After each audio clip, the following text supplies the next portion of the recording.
اب فیصلہ کون کرے گا؟ اس کے لیے سپریم کورٹ نے کہا تھا کہ ایک بینچ کی تشکیل ہوگی اور اگلے ماہ یعنی جنوری میں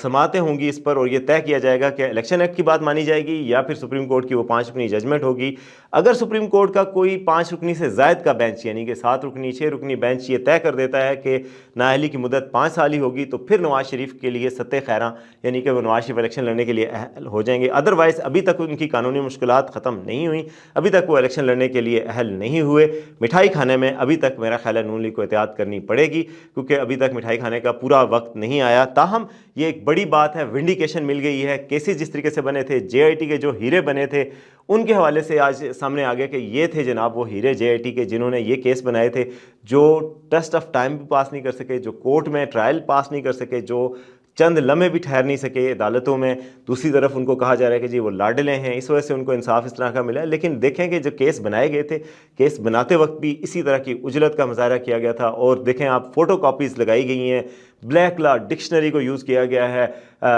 فیصلے دینے والے جج صاحب کی ویڈیو آ گئی تھی جناب ارشد ملک صاحب کی اسی کیس میں۔ آپ کو پتہ ہی جو العزیزیہ ریفرنس کا فیصلہ جن جج صاحب نے کیا تھا، مرحوم ارشد ملک صاحب نے، انہوں نے بعد میں ایک ویڈیو میں کہا تھا کہ ان پہ دباؤ تھا، ان کو بلیک میل کیا گیا تھا، اس کے تحت فیصلہ دیا گیا تھا۔ بعد میں انہوں نے اس ویڈیو سے بھی لاتعلقی کا اظہار کیا تھا، لیکن بہرحال ڈاؤٹس پیدا ہو گئے تھے۔ آج وہ ڈاؤٹس ختم ہو گئے ہیں، اور اب صرف ایک بات ہو سکتی ہے کہ سپریم کورٹ میں نیب چلا جائے، اور نیب جو ہے ان دونوں فیصلوں کو جو کہ ہائی کورٹ نے فیصلے کیے ہیں، جو العزیزیہ ریفرنس ہے اور ایون فیلڈ ریفرنس، دونوں میں جو بری ہوئے نواز شریف، اس بریت کو نیب جا کے چیلنج کر دے سپریم کورٹ میں، اور سپریم کورٹ میں کہے تو پھر یہ دوبارہ سے نواز شریف صاحب کی کنوکشن جو ہے وہ دوبارہ سے سٹے ہو جائے گی، اور سپریم کورٹ کے فیصلے پہ مرہون منت ہو جائے گی۔ لیکن مجھے نہیں لگتا کہ نیب اب یہ ہمت کرے گا۔ نیب جس طریقے سے نیب نے کیس لڑیں گزشتہ 1-2 ماہ میں، اس سے اندازہ ہوتا ہے کہ نیب کے پاس کچھ بھی نہیں ہے دکھانے کو، نہ ہی وہ نیب میں یہ نیب کا کوئی ارادہ لگ رہا ہے نیب کے موجودہ چیئرمین کے تحت کہ جو سپریم کورٹ میں جا کر وہ یہ کیس لڑیں گے۔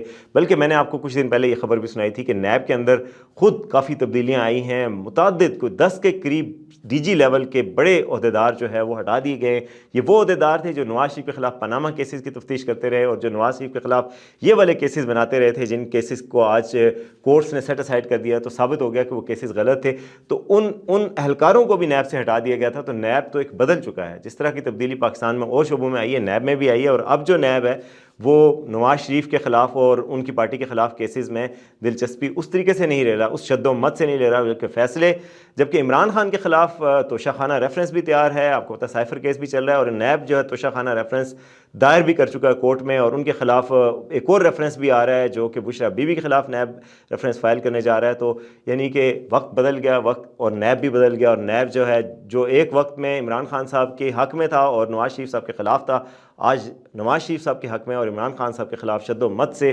ریفرنسز پیش کیے جا رہے ہیں۔ یہ ریفرنسز جو عمران خان صاحب کے خلاف بنائے گئے ہیں، وہ کتنا ٹیسٹ آف ٹائم پاس کر سکیں گے یہ آنے والا وقت بتائے گا۔ لیکن میرے خیال میں شاہد حقان عباسی جو فارمر پرائم منسٹر ہیں، انہوں نے صحیح کہا تھا کہ نیب جو ہے ایز اے باڈی ایک ریڈنڈنٹ باڈی ہے، اس کا کوئی استعمال نہیں، کوئی فائدہ نہیں، کیونکہ اس نے آج تک نہ کوئی ریکوری کروا سکی ہے سیاستدانوں سے، نہ ہی کسی سیاستدان کے خلاف جو ان کا کیس ہے وہ ٹیسٹ آف ٹائم پاس کر سکا ہے، یا کسی ٹرائل کورٹ میں یا کسی بڑی عدالت میں ثابت ہو سکا ہے۔ اس وجہ سے، اور ان کے خلاف سپریم کورٹ کے فیصلے بھی موجود ہیں، تو مجھے نہیں لگتا کہ اس حوالے سے کچھ ہوگا۔ دوسرا، میں نے آپ کو بتایا تھا کہ آج انفارچونیٹ واقعہ ہوا ہے ڈی آئی خان میں۔ صبح سے یہ خبریں آ رہی تھیں، لیکن صبح یہ خبریں چونکہ تصدیق نہیں ہوئی تھی تو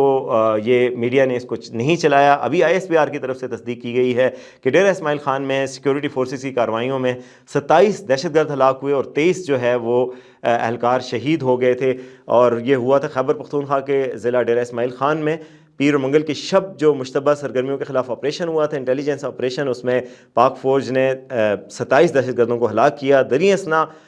داربن کے علاقے میں سیکیورٹی پوسٹ پر خودکش حملہ ہوا، اور خودکش حملے میں 23 اہلکار جامِ شہادت نوش کر گئے۔ یہ بڑا انفارچونیٹ ہے، اور اس سے الیکشن کے انعقاد کے حوالے سے بھی ڈاؤٹس پیدا ہوتے ہیں۔ کیا الیکشن جو ہے وہ پرامن ماحول میں ہو سکیں گے جب اتنے بلڈی انسیڈنٹس ہو رہے ہیں، جب اس طرح کے واقعات ہو رہے ہیں؟ اس سے پہلے آپ کو پتہ ہے پاکستان میں جے یو آئی کے رہنما مولانا فضل الرحمان بھی وارن کر چکے ہیں کہ ہمیں بالکل الیکشن کے لیے سیکیورٹی میسر نہیں ہے، اور وزیر داخلہ بھی کہہ چکے ہیں کہ فضل الرحمان کو سیریس سیکیورٹی تھریٹ ہے۔ تو اب اس حالات میں یہ الیکشن کا انعقاد کیسے ہوگا؟ اب یہ بھی خاصا اس میں ایک بڑا سوالیہ نشان ہے۔ تاہم الیکشن کمیشن نے تو رات کو جناب پریزائڈنگ آفیسرز اور ریٹرننگ آفیسرز کے حوالے سے ایک لسٹ جاری کی ہے. قومی اسمبلی کے حلقوں کے لیے، صوبائی اسمبلی کے حلقوں کے لیے ریٹرننگ آفیسرز کا تقرر کر دیا گیا ہے، ان کی پوری لسٹ جاری کر دی گئی ہے پورے پاکستان کے لیے. لیکن آپ کو پتہ ہے کہ اس دفعہ ریٹرننگ آفیسر ججز نہیں ہیں، عدالتی عملہ نہیں ہوگا، بلکہ ڈی سیز ہیں متعلقہ یا اے سیز ہیں. تو اب اس حوالے سے بھی سوالات اٹھ رہے ہیں کہ یہ الیکشن جو ہوں گے، جو ڈی سی کروائے گا، تو ڈی سی کو تو کسی نہ کسی سیاسی رہنما نے، کسی وزیر اعظم نے تعینات کیا ہوتا ہے یا ان کے قریب ہوتا ہے. تو کیا وہ الیکشن امپارشل یعنی فری اور فیئر ہو سکیں گے کہ نہیں ہو سکیں گے، یہ ایک سوالیہ نشان ہوگا. تاہم چونکہ جب الیکشن کا شیڈول اناؤنس ہو جائے تو الیکشن کمیشن ہی ٹیک اوور کر لیتا ہے، تبادلے، پوسٹنگ، سب کچھ اس کے انڈر ہوتا ہے. تو اگر الیکشن شفاف نہیں ہوتے تو یہ الیکشن کمیشن کی ذمہ داری ہوگی، پوری مشینری الیکشن کمیشن کے زیر انتظام ہوگی. تو اب دیکھنا یہ ہوگا کہ کس حد تک شفاف الیکشن ہوں گے اور لیول پلینگ فیلڈ کس حد تک ملے گی. نواز شریف کو تو لیول پلینگ فیلڈ مل رہی ہے، اب عمران خان کو مل سکے گی یا نہیں، یہ ایک سوالیہ نشان ہے. دیکھتے رہیے آج کا سچ.